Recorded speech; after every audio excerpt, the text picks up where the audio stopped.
Hi friends, നമ്മളൊരു സന്തോഷമായിട്ട് ഗുരുവായൂർ യാത്ര ചെയ്യുകയാണ്. അതെല്ലാ മാസവും പോകുന്നതാണ്.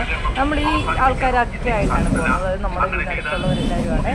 അപ്പോൾ നമുക്ക് ഹരിപ്പാടും ഞങ്ങൾ ട്രെയിൻ കയറി കളിയും ചിരിയും ബഹളവും ഫോട്ടോ എടുക്കലും അങ്ങനെയൊക്കെ അങ്ങോട്ടും ഇങ്ങോട്ടും തമാശകൾ പറഞ്ഞ് ഭയങ്കര സന്തോഷമുള്ളൊരു ദിവസമാണ്. ഞങ്ങളെല്ലാ മാസവും അത് കൃത്യമായിട്ട് 10-ാം തീയതി 1-ാം തീയതിക്ക് ഉള്ളിൽ ഗുരുവായൂർ പോയിരിക്കും. അത് എല്ലാ മാസവും ഇപ്പോൾ ഒരു 8 മാസം കൊണ്ട് ഞാൻ അവരോട് പോകുന്നുണ്ട്. പിന്നെ അതിനകത്ത് പരസ്പരം അങ്ങോട്ടും ഇങ്ങോട്ടും കളിയും ചിരിയായിരുന്നു. ഭയങ്കര സന്തോഷമാണ്. ഫുഡാണെങ്കിലും കൊണ്ടുവന്ന് ഷെയർ ചെയ്ത് കഴിക്കുക, സ്നാക്സ് ആണെങ്കിലും ഷെയർ ചെയ്ത് കഴിക്കുക. അങ്ങനെ ഞങ്ങളെല്ലാ കളിയും ചിരിയെല്ലാം പറഞ്ഞ് ആലുവയിൽ ഞങ്ങൾ ആലുവ സ്റ്റേഷനിൽ ഇറങ്ങി അവിടെ ആണ്. അത് കഴിഞ്ഞ് നേരെ തൃശ്ശൂർ വന്നിറങ്ങി. തൃശ്ശൂരുള്ള കാഴ്ചകളാണ്. തൃശ്ശൂരിൽ നിന്ന് നേരെ ഇത് എയർപോർട്ട് ആ ഭാഗം കണ്ടിട്ടുണ്ട്. ഇത് നെടുമ്പാശ്ശേരി ഒന്നും കിട്ടിയില്ല. അവിടെ വെച്ച് എടുത്തതാണ് ട്രെയിൻ പൊക്കോട്ടേക്കുമ്പോഴത്തേക്ക് നെടുമ്പാശ്ശേരി എയർപോർട്ട് ക്ലിയർ ആയിട്ട് കിട്ടിയില്ല. കാരണം ഞാനത് കുറച്ച് പോയി കഴിഞ്ഞപ്പോഴത്തേക്കാണ് നെടുമ്പാശ്ശേരി മനസ്സിലായത്, കണ്ടത്. പെട്ടെന്ന് തൃശ്ശൂർ ഭാഗങ്ങളിലുള്ള കാഴ്ചകളാണ്. എല്ലാ പ്രാവശ്യവും ഞാൻ വിചാരിക്കും ഗുരുവായൂർ പോകുമ്പോൾ ഫോട്ടോ ഇടണം ചെയ്യണമെന്നൊക്കെ. പക്ഷേ നടന്നില്ല. എന്നാലും ഞാൻ ചെയ്യാറുണ്ട്, ഒത്തിരി ലോങ് ആയിട്ടൊന്നുമില്ല. ഇതേ കണ്ടോ, അവിടെ കൊക്കുമുണ്ടി, ദേശാടന കിളികൾ, പിന്നെ അതുങ്ങൾ മുട്ടയിടാനൊക്കെ ഇരിക്കുന്ന ഒരുപാട് വീഡിയോസുകൾ. നല്ല സംഭവമുണ്ട്. അവിടെ എലികളുണ്ട്. എത്ര ആൾക്കാരിരുന്നെന്ന് പറഞ്ഞാലും പേടിയില്ലാത്തൊരു സാധനമാണ്. അവിടെ ഞങ്ങളെല്ലാവരും നിന്ന് കാലിട്ടടിക്കുകയോ സൗണ്ട് ഉണ്ടാക്കുകയോ ഒക്കെ ചെയ്യുമെന്ന് പറഞ്ഞില്ല.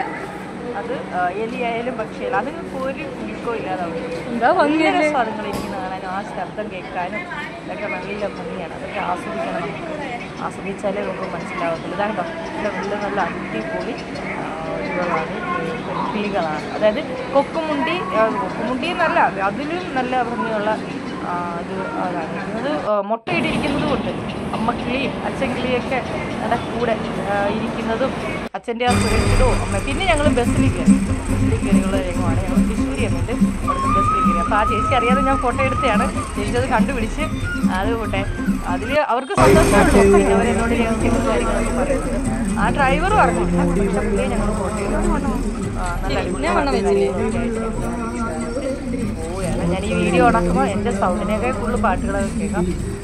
പിന്നെ ആ ബസ്സിലിരുന്ന് കുറച്ച് സൈഡ് ഫോട്ടോസ് ആ ഡ്രൈവർ ചെയ്യട്ടെ. ആ പുള്ളിക്കാരനാണ്. പുള്ളിയുടെ ബസ്സിൻ്റെ ഇതിൽ ഞങ്ങൾ കയറിയപ്പോൾ ഞങ്ങൾ പറയുന്ന സംസാരം കേട്ടിട്ട് തൃശ്ശൂർ ഭാഷയല്ലല്ലോ. അപ്പോൾ ഞങ്ങളോട് ചോദിച്ചു നിങ്ങൾ എവിടെ ഉള്ളതാണെന്ന് ചോദിച്ചാൽ ഞങ്ങൾ കായംകുളത്തുള്ളതാണെന്ന് പറഞ്ഞപ്പോൾ അവർ കരുനാഗപ്പള്ളിയിലുള്ളതാണ്. അപ്പോൾ ഒരു മലയാളി കിട്ടിയതിൻ്റെ സന്തോഷം വേറെ. മലയാളിയല്ല, നമ്മുടെ രീതിയിൽ സംസാരിക്കുന്ന ഒരാളെ കിട്ടിയപ്പോൾ ഒരു വേറെ. പിന്നെ അവിടെ കുറേ ചേട്ടന്മാരിരുന്നുണ്ട്. ഞാൻ ഫ്ലാറ്റ് എടുക്കാനായിട്ട് നോക്കിയതാണ്. പക്ഷേ ബസ്സൊക്കെ അവിടെ നിർത്തിയില്ല.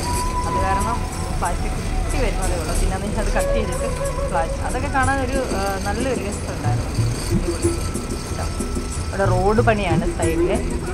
പിന്നെ അവിടെ കുറേ കൃഷി സ്ഥലങ്ങളൊക്കെ ഉണ്ട്. പക്ഷെ അതൊന്നും നമുക്ക് തരംതിരിച്ച് എന്താണെന്ന് കാണാൻ പറ്റില്ല. കൂടുതൽ ഫ്ലാറ്റിലോട്ടാണ് എൻ്റെ കണ്ണ് പോയത്. എല്ലാവരുടെയും സ്വപ്നങ്ങളല്ലേ ഒരു വീട്. അപ്പം വലിയ സ്വപ്നങ്ങൾ കണ്ടെങ്കിൽ ചെറിയ സ്വപ്നങ്ങൾ നമുക്ക് നേടിയെടുക്കാൻ പറ്റും. അതുകൊണ്ട് ആ ബസ്സിൽ പോകുന്നു. പിന്നെ ബസ് വിട്ട് ആ ബസ്സിലൊരു വൈബ് ഭയങ്കരമായിട്ട് പാട്ടും ആ സ്പീഡും ഒരു ബ്രേക്ക് ഔട്ടുമുള്ള നിൽക്കും അതൊക്കെ അടിപൊളി. JCB നാക്ക് നീട്ടിയിരിക്കുന്നുണ്ട് അടിപൊളിയായിട്ട്. അവിടെ റോഡ് പണിയാണ്. അതുകൊണ്ട് ഇപ്പോൾ അവിടെ ബസ് നിർത്തിയിരിക്കുന്നത്. ഇതാ ഫ്ലാറ്റ് കണ്ടോ, ചെറിയ കാണാൻ പറ്റുന്നുണ്ട്.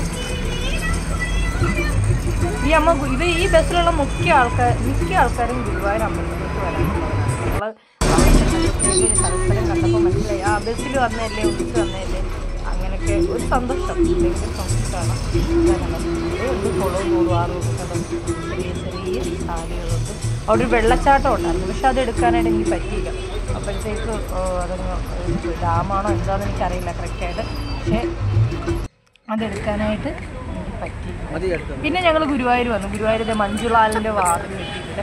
അവിടെ ഞങ്ങൾ എല്ലാ മാസവും നെയ്യ് കൊണ്ടുപോയി വിളക്ക് കത്തിക്കാറുണ്ട്. അപ്പോൾ അത് കത്തിച്ചിട്ടാണ് നമ്മൾ ഗുരുവായൂർ അമ്പലത്തിലൂടെ പോകുന്നത്. അതിൽ ഇവിടെ ചെന്ന് തൊഴുതിട്ടേ പോവും. അപ്പം ഞങ്ങളിവിടെ വന്ന് അച്ഛന്മാർ വിളക്ക് കത്തിക്കുന്നുണ്ട്. ഗുരുവായൂർ വേണ്ട അവിടെ നിന്ന് പോകാണ്ട് കിട്ടുന്നുണ്ട്. അവർക്ക് വിളക്ക് കത്തിക്കുന്നത് വെക്കാനായിട്ട്. അങ്ങനെ എല്ലാം കഴിഞ്ഞ് പ്രാർത്ഥനയൊക്കെ കഴിഞ്ഞ് നേരെ അപ്പോൾ എല്ലാവർക്കും ദാഹവും വിശപ്പും ഒക്കെ ആയി. കാരണം 4 മണിക്ക് 4:30-5 മണിയായപ്പോൾ നമ്മൾ ഹരിപ്പാട് പോയതാണ്. സ്വാഭാവികമായിട്ടൊരു 9 മണിയൊക്കെ നമുക്ക് വെച്ചിട്ടുണ്ടാവുമല്ലോ. ഞങ്ങൾ അടുത്ത് അവിടുന്ന് കുറച്ചുകൂടെ അങ്ങോട്ട് ചെല്ലുമ്പോഴത്തേക്ക് അവിടെ കടകളൊക്കെ ഉണ്ട്. എണ്ണയും തിരിയൊക്കെ കത്തിച്ച് കഴിഞ്ഞില്ല. എല്ലാവരും മൺചട്ടി ചിരാത് അവിടെ വെച്ചിട്ടുണ്ട്. ചിരാത് അത് നമ്മൾ ഒഴിച്ച് വ്യത്യാസ ഐതിഹ്യമൊക്കെ നിങ്ങൾക്കറിയാമല്ലോ. കൃഷ്ണന് മാല കെട്ടിക്കൊണ്ട് പോയപ്പോഴത്തേക്ക് അത് തിരുമേനി ഇടാൻ സമ്മതിച്ചില്ല. അവസാനം തിരുമേനി ഇട്ട മാല കൃഷ്ണൻ്റെ കഴുത്തിൽ നിന്ന് ഉറയ്ക്കാതെ വന്നപ്പോഴത്തേക്ക് അങ്ങനെയൊക്കെ ഒരു ഐതിഹ്യമുണ്ട്. പിന്നെ എല്ലാവരുടെയും ഭാഗ്യം ഒരിടത്ത് പോവല്ലേ, ഭഗവാന്റെ അടുത്ത് പോവല്ലേ എന്ന് പറഞ്ഞ് ഞങ്ങളെല്ലാവരും ഒരു ലോട്ടറി എടുത്ത് പിന്നെ ചായയൊക്കെ ലോട്ടറി കാണിക്കും, പരസ്പരം കാണിക്കും. ലോട്ടറിയുടെ നമ്പരും കാര്യങ്ങളും ഒക്കെ എത്ര വിശ്വാസം കൂടുതൽ ഞാനാണ് എടുക്കാറുള്ളത്. നമ്മുടെ ജീവിതമൊക്കെ അറിയാമല്ലോ. അപ്പോൾ ഞങ്ങളവിടെ ദേവസ്വത്തിന്റെ വക ഒരു ഇതുണ്ട് അവിടെ കുളിക്കാൻ. അത് ഞാൻ വീഡിയോ എടുക്കുന്നതിന് ഒത്തി പിടിച്ചാണ്. കുളിക്കാനൊക്കെ നമ്മൾ കയറാനായിട്ട് പോവാണ്. അവിടെ ഇത് എല്ലാവരും ചേഞ്ച് ചെയ്ത് പോകാനും ഒക്കെ ആയിട്ട് അവിടെ പൈസ 60 രൂപയുള്ളൂ. അത് കൊടുത്ത് കുറച്ച് പേര് അവിടെ പോയിരുന്നു അതെല്ലാം ചെയ്യുന്നുണ്ട്. ഞങ്ങളപ്പോൾ മാറി ഒരു സൈഡിലോട്ട് ഇരിപ്പുണ്ട്. പിന്നെ എന്നെ ഇവർ കളിയാക്കുന്നുണ്ട് കുറേയൊക്കെ, ഞാൻ ഈ വീഡിയോ എടുക്കുന്നതുകൊണ്ട് അങ്ങനെ അതിനാന്നൊക്കെ പറയാം. പക്ഷെ അതൊക്കെ ഒരു ഭയങ്കര സന്തോഷം കേട്ടോ. ഭയങ്കര സന്തോഷം എന്ന് പറഞ്ഞാൽ എൻ്റെ ജീവിതത്തിൽ കുറേ വിഷമങ്ങൾ ഞാൻ അനുഭവിച്ചിട്ടുണ്ട്, ഒരുപാട് വിഷമങ്ങൾ. പക്ഷെ ഇതൊക്കെ ഒരു ദിവസത്തേക്കുള്ള സന്തോഷമാണെങ്കിലും ഒത്തിരി നാൾ ഓർത്തിരിക്കാനുള്ള സമയം. പിന്നെ ഈ ഹോട്ടലിനെ പറ്റി പറയുകയാണെങ്കിൽ അവിടെ സ്റ്റേ ചെയ്യാനുള്ള സൗകര്യമുണ്ട്, അവിടെ ഭക്ഷണത്തിന് എല്ലാവിധ സൗകര്യങ്ങളും ഉണ്ട്. പിന്നെ ഞങ്ങൾക്ക് നേരത്തെ ക്യൂ നിന്നവർ നിൽക്കുന്നത് കൂടാതെ ഞങ്ങൾക്ക് നേരത്തെ ആഹാരം കഴിക്കാനുള്ള ഇത് കിട്ടി. ഞാനും സുനിതമ്മയും കൂടെ പോയി നേരത്തെ ആഹാരം കഴിച്ചാൽ ഞങ്ങൾ അവിടെ വിശ്രമിച്ചുകൊണ്ടിരുന്നപ്പോഴാണ് ഈ പ്രാവുകൾ അവിടെ വരുന്നവരൊക്കെ മലരും അവലൊക്കെ ഇട്ട് കൊടുക്കും, അതൊക്കെ കൊത്തിക്കഴിഞ്ഞ് പിന്നെ ഞങ്ങൾ റൂമിൽ വന്ന് കുളിച്ചിട്ട് അമ്മ ഇറങ്ങി വരുന്നുണ്ട്. ഞങ്ങളെല്ലാവരും അവിടെ ഇരിക്കുവാണ്. ഞങ്ങൾ 3 പേരും പെട്ടെന്ന് ഡ്രസ്സ് ചെയ്ത് താഴെ വന്നിട്ടുണ്ട്. അപ്പം എനിക്കെന്നേരം തോന്നിയൊരു ഫോട്ടോ എടുക്കണം. അമ്മ വരുന്ന ആ രീതിക്ക് ഒരു ഫോട്ടോ എടുക്കണം. അമ്മ ഇതൊന്നും അറിയാതാണ് നടന്നു വരുന്നത്. അമ്മ ഇവിടെ